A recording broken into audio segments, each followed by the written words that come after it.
I've decided that in addition to the world's major religions, Christianity, Judaism, Islam, there's another one, Jeep Wrangler owners. It's like a cult, but without the tambourines. There's the Wrangler wave, the light blink, and most of all, the loyalty to all things Jeep. When the new powertrain for the 2012 Wrangler debuted, this reporter flew to Portland, Oregon to do a story about it. We went off-roading, traveled the scenic highways, and traversed the city. During my travels, I noticed that parallel parking the Wrangler, which was already equipped with a navigation screen, would be easier if it had a backup camera. Plus, raising and lowering the soft top on the four-door Wrangler Unlimited is not easy, and Jeep recommends that owners don't try to do it themselves.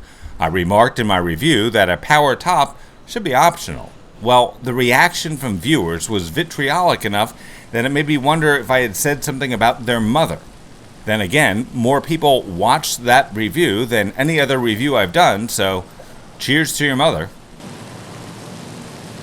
During a week-long test of the 2012 Wrangler Sahara Unlimited, I was pleased with a lot of things. The 2012 Jeep Wrangler is surprisingly well behaved, even if you're crossing through urban canyons like this, as opposed to the Grand Canyon. And it's also a lot peppier, so you no longer have that fear factor when you're trying to merge onto the highway. While the gas mileage has been improved by 2 miles per gallon over the previous model, it's not the daily driver you want to buy if you're really concerned about the price at the pump. But the sticker price remains the same as the previous model. The Wrangler Sahara we tested got 16 miles per gallon in the city and 20 on the highway. Part of what makes the iconic Jeep what it is, both capable and instantly recognizable, is also what makes it difficult to wring more mileage out of it. Its upfront design isn't exactly aerodynamic, but that said, wind noise was not troublesome and the vehicle seemed firmly planted at highway speeds and around off-ramps and on-ramps. While any creature comfort seemed to be an anathema to Wrangler purists, I thoroughly enjoyed the extremely comfortable heated leather trim seats, powerful air conditioning, power windows and door locks, and the remote start. The sound system was great and the streaming audio was a nice convenience for those of us who superglue our iPhones to our chests.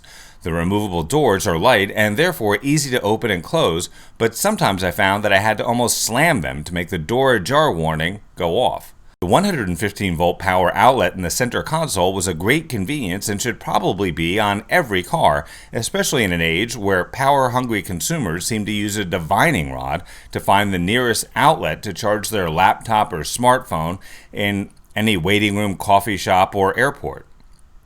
There's also no hook for your dry cleaning, but buyers of the Wrangler probably really don't care.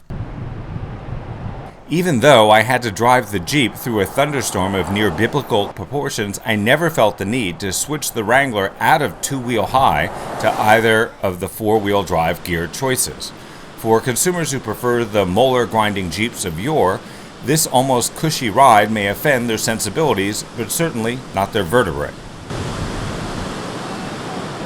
While the ride is no longer punishing, trust me, Jeep has not compromised any of its trail-rated capabilities.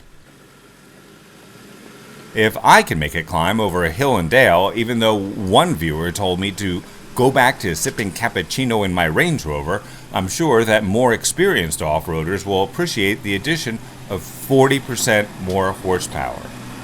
The 285 horsepower Wrangler Unlimited Sahara gets you from 0 to 60 in 8.4 seconds. The only place the Wrangler seemed to need more power was in the headlights. Both the low beams and high beams seemed underpowered to me. There are plenty of aftermarket solutions, but hopefully the folks at Jeep will upgrade the headlights and take pity on those of us who left our night vision goggles in our desk next to our bottle of disappearing ink. The base price is about $30,700. The price as tested, which includes heated leather trim seats, 5-speed automatic transmission, body-colored hardtop, media center with navigation, and a 40-gigabyte hard drive with 20 gig available for music, our test car came out to be $37,200. For Real World Test Drive, I'm Grant Witcher reporting.